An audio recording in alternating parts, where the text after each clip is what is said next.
Hello friends, बहुत बहुत स्वागत है आपका प्रीति पटेल क्लासेस पर।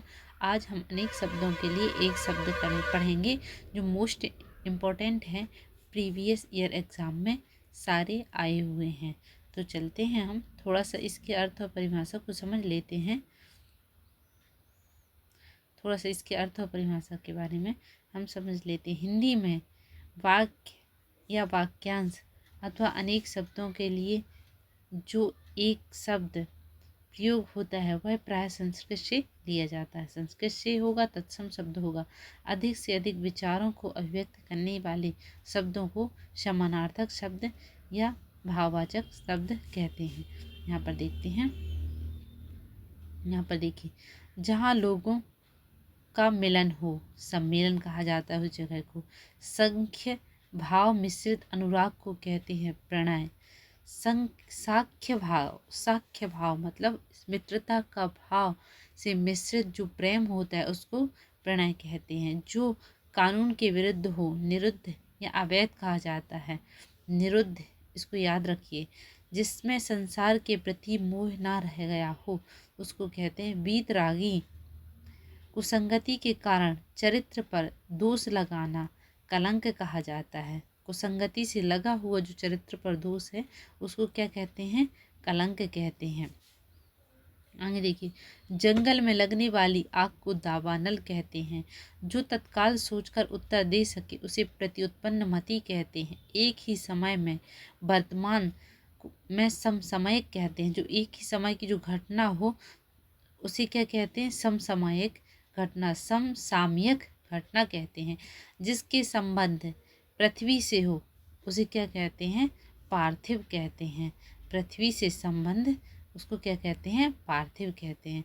आगे देखते हैं, जिसके हृदय में ममता ना हो निर्मम। जिसके हृदय में ममता ना हो उसे कहते हैं निर्मम। आदि से अंत तक अद्योपांत विशिष्ट अवसर पर विशिष्ट लोगों के समक्ष दिया गया विद्वतापूर्ण भाषण को अभिभाषण कहा जाता है। जिसके पास कुछ भी ना हो अकिंचन कहा जाता है। भगवान शंकर को कहते हैं स्वयं अकिंचन जन मनोरंजन पर शिव परम उदार हरि। पृथ्वी के तीन ओर से पानी वाला स्थल प्रायद्वीप कहलाता है। प्रायद्वीप जिसकी आशा ना की गई हो अप्रत्याशित कहा जाता है। जो वाणी द्वारा व्यक्त ना किया जा सके अनिर्वचनीय कहा जाता है। आगे देखते हैं, जिसमें वह व्यक्ति जिसकी भूमि के भीतर की वस्तुओं की जानकारी हो भूगर्भ वेत्ता कहा जाता है। वह स्थान जो पृथ्वी चंद्रमा सूर्य आदि के मध्य स्थित हो अंतरिक्ष कहा जाता है। आगे देखते हैं, जो इंद्र पर विजय प्राप्त कर चुका हो इंद्रजीत कहा जाता है। उच्च कुल में पैदा होने वाला व्यक्ति कुलीन कहा जाता है। पूर्व और उत्तर के बीच की दिशा ईशान दिशा कहलाती है। पूर्व मोस्ट इम्पोर्टेंट है, कई बार एग्जाम में आया हुआ है। पूर्व और उत्तर के बीच की दशा को ईशान कहा जाता है। ईशान कोण कहा जाता है। आगे देखते हैं, जिसने देश के साथ विश्वासघात किया हो देशद्रोही कहा जाता है। वह स्त्री जिसकी कोई संतान ना हो बांझ कही जाती। जिसके जन्म उच्च कुल में हुआ हो कुलीन कहा जाता है। कई बार एग्जाम में पूछा गया है ये भी। यहाँ पर देखते हैं एसएससी हिंदी कनिष्ठ अनुवाद परीक्षा। हर समय देर से काम करने वाला दीर्घ सूत्री कहा जाता है। जिसने ऋण लिया हो अधमर्ण कहा जाता है। उचित से कम मूल्य आंकने वाला अवमूल्यन कहा जाता है। किसी के प्रति उदारता एवं कृपा पूर्वक किया जाने वाला व्यवहार अनुग्रह कहलाता है। जिसको पार करना कठिन हो दुर्गम कहा जाता है। दुर्गम मतलब कठिन। यहाँ पर देखते हैं, मनोविनोद के लिए सैर करने वाला पर्यटक कहा जाता है। जो मोक्ष की अभिलाषा रखता हो मुमुक्षु कहा जाता है। पत्र या प्रश्नादि के उत्तर की अपेक्षा करने वाला उत्तरा अपेक्षी कहलाता है। जो आभूषण सिर पर धारण किया जाए उसे शीर्षस्थ शीर्षस्थ कहा जाता है, शीर्षस्थ। शीघ्र प्रसन्न होने वाला आशुतोष कहा जाता है, भगवान शंकर को आशुतोष कहा जाता है। जिसके समान दूसरा ना हो अप्रतिम कहा जाता है, अप्रतिम। अप्रतिम मतलब जिसके समान दूसरा ना हो। जहाँ पहुँचा ना जा सके अगम, जो बहुत बातों करता हो वाचाल। अनुशासनात्मक कार्यवाही की प्रक्रिया के फलस्वरूप पद के नीचे उतरना पद अवनति कहलाता है। अनुशासनात्मक कार्यवाही की प्रक्रिया के फलस्वरूप पद से नीचे उतरना उसे पद अवनति कहलाता है। देखो, पदोन्नति और पद अवनति में अंतर है। पदोन्नति मतलब ऊपर जाना, पद अवनति मतलब नीचे आना अपने पद से। किसी बात को करने का निश्चय संकल्प कहलाता है। जो कानून के अनुकूल ना हो अवैध कहलाता है। आगे देखते हैं। आयु में बड़ा व्यक्ति ज्येष्ठ कहलाता है। आँखों के सामने घटित घटना पर विश्वास तो करना ही पड़ेगा, उसे प्रत्यक्ष कहलाते हैं। प्रत्यक्ष। दोपहर के समय सालू आराम कर रही थी। मध्याह्न दोपहर का समय ये है, इसको मध्याह्न कहते हैं। प्रत्यक्ष जो घटित हुआ हो, सामने जो आँखों के सामने जो घटित हुआ हो प्रत्यक्ष कहलाता है। वैभव को उस समय विद्यालय में इम्तिहान लाने वाला बनकर जाना है। परीक्षक, ये पूछा गया है, ये पूरा सेंटेंस दिया हुआ है कि वह कौन होता है जो इम्तिहान लेने वाला बनकर जाता है, तो उसको परीक्षक कहते हैं। यहाँ पर ये सेंटेंस में दे दिए हैं, वाक्य में दे दिए हैं और फिर पूछा गया है। ऐसे भी पूछे जा सकते हैं क्वेश्चन। जानने की इच्छा रखने वाला जिज्ञासु। जो सदा दूसरों पर संदेह करता है। संकालु, किसी विषय की पूरी छानबीन करना, विवेचन। आगे देखते हैं। जो वस्तु नाशवान हो। सारे मोस्ट इम्पोर्टेंट है, एक बार पढ़ने से आपको याद हो जाएंगे और इससे आपके 2 नंबर पक्के हो जाएंगे। इसमें ज़्यादा मेहनत करने की ज़रूरत नहीं है, बस ध्यान से देखिए। वह वस्तु जो नाशवान हो, नश्वर। वह स्त्री जिसके पति ने त्याग दिया हो, परित्यक्ता कहलाती है। साहित्य से संबंध रखने वाला साहित्यक कहलाता है। जो सरलता पूर्वक प्राप्त किया जा सके, सुलभ कहलाता है। जिसका अनुभव इंद्रियों को ना हो, अगोचर कहलाता है। अगोचर, यहाँ पर ये भी भगवान शंकर का नाम है। जो तत्काल उत्तर दे सके, प्रत्युत्पन्न मति। मोस्ट इम्पोर्टेंट, कई बार एग्जाम में पूछा गया है। जिसका जो तत्काल उत्तर दे सके उसे प्रत्युत्पन्न मति कहलाते हैं। जीने की इच्छा जिजिप्सा कहलाती है। जीने की इच्छा जिजिप्सा कहलाती है। एक स्थान पर टिक कर ना रहने वाला यायावर कहलाता है। मोस्ट इम्पोर्टेंट, याद रखिए, एक स्थान पर टिक कर ना रहने वाला यायावर कहलाता है। पूछने योग्य प्रष्टव्य कहलाता है। पृष्ठ मतलब पूछना, प्रष्टव्य पूछने वाला। जहाँ सेना रहती है उसे सैन्यवास कहते हैं। जो नीतिवान हो, नीतिज्ञ कहलाता है। जो विश्वास करने लायक हो, अविश्वसनीय कहलाता है। जो विश्वास करने लायक ना हो उसे अविश्वसनीय कहते हैं।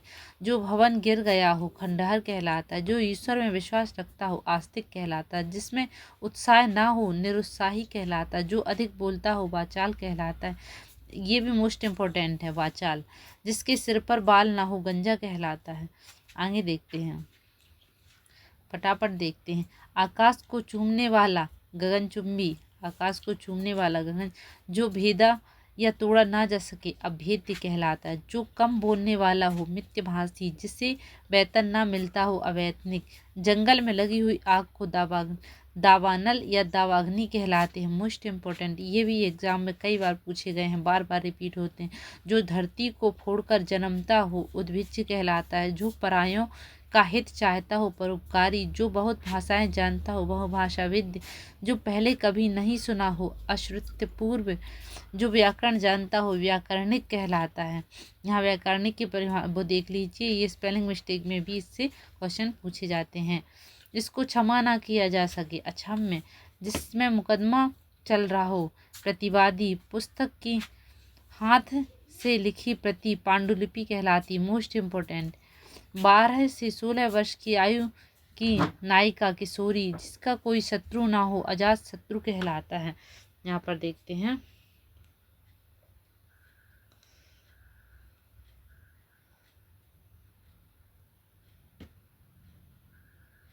यहाँ पर ये रह रहे पाप करने के बाद स्वयं दंड पाना प्रायश्चित कहलाता है। कंजूस से धन व्यय करने वाला कृपण्य कहलाता है। कंजूस से धन व्यय करने वाला कंजूसी से धन जो कंजूसी से रहता है उसे कृपण्य कहते हैं। कृपण्य मतलब कंजूस। पर्वत की तलहटी उपत्यका कहलाती है। पर्वत की जो तलहटी होती है उसे उपत्यका कहलाती। किसी की सहायता करने वाला सहायक, भला चाहने वाला हितैषी। आगे देखते हैं पीछे चलने वाला अनुगामी, मछली की तरह आंखों वाली मीनाक्षी, जिस शत्रु के पुत्र और पति न हो अबीरा, मनमाना आचरण करने वाली स्त्री अबीरा, जिसके आदि ना हो, जिसका आदि और अंत ना हो उसे अनादि कहलाते हैं। साथ पढ़ने वाला सहपाठी, जो अनुकरण करने योग्य अनुकरणीय, जिसके क्षमा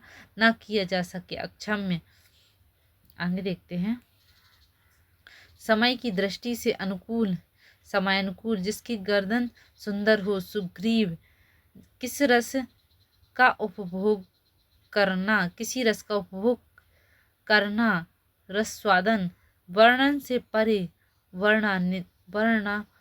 वर्णनातीत, किसी कार्य के लिए सहमति देना अनुमति, किसी दूसरे पर आश्रित होना अन्यानुसृत।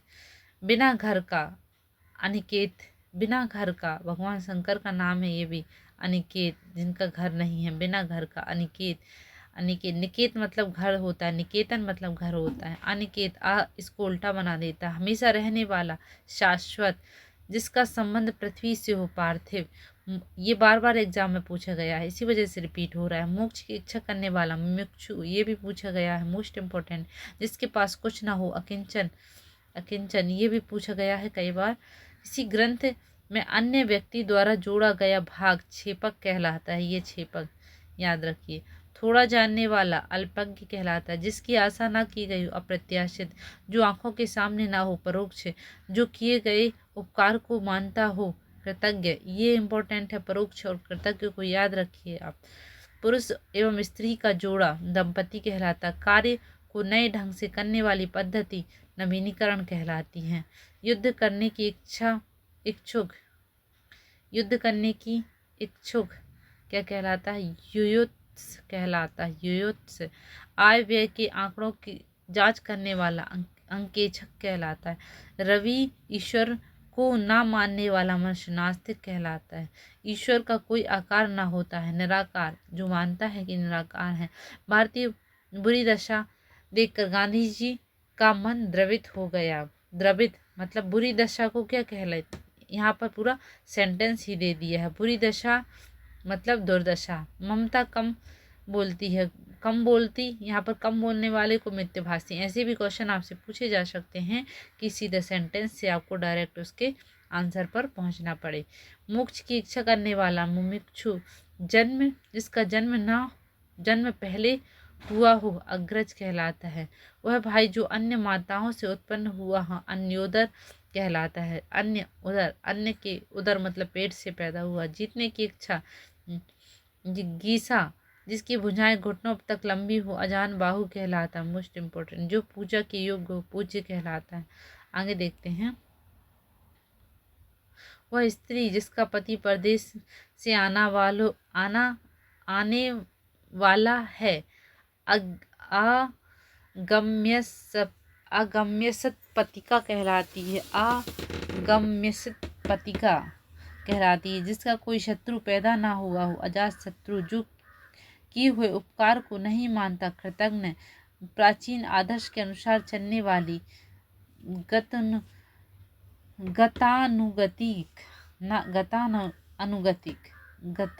गतानुगतिक, जो कुछ जानने की इच्छा रखता है जिज्ञासु, जो बात लोगों से सुनी गई हो किंवदंती, लोगों से सुनी सुनाई बात। किंवदंती, कहानी।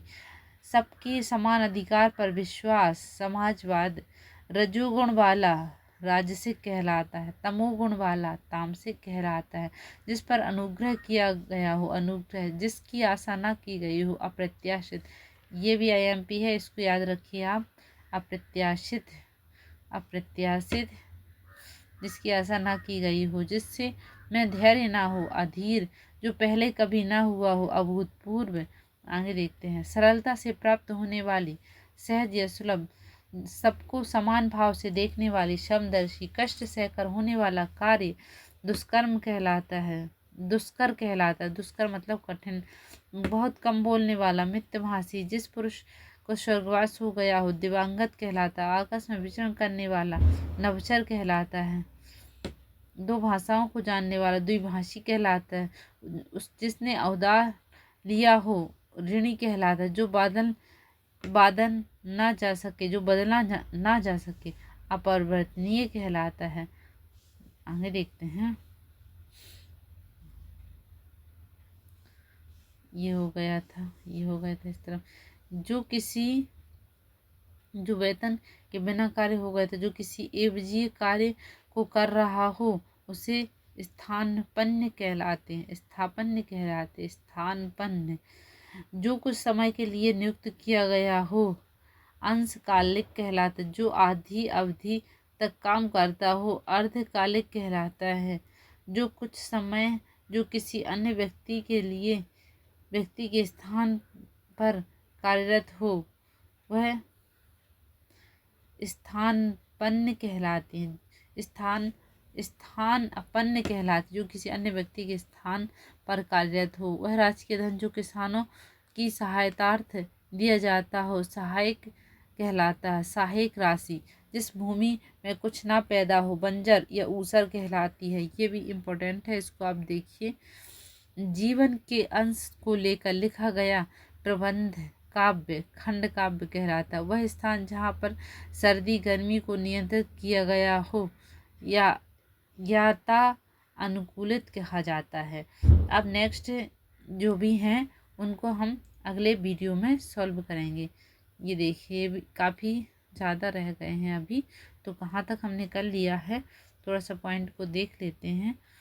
यहाँ पर जिसके कर्तव्य ना सूझ रहा हो, यहाँ पर जिसका कर्तव्य ना सूझ रहा हो किंकृत व्यय में मूढ़ कहलाता। किंकृत व्यय में मूढ़। यहाँ पर जो स्त्री कविता रचती है कवियत्री, जो जानने की इच्छा रखने वाला जिज्ञासु, जिसकी आशा ना की जा सके अप्रत्याशित।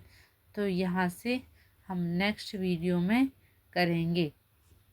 अभी के लिए बहुत बहुत धन्यवाद। अगर आपको संज्ञा सर्वनाम क्रिया समास के जो भी क्वेश्चन है मैंने ट्रिक के थ्रू उसको सॉल्व करवाए हैं।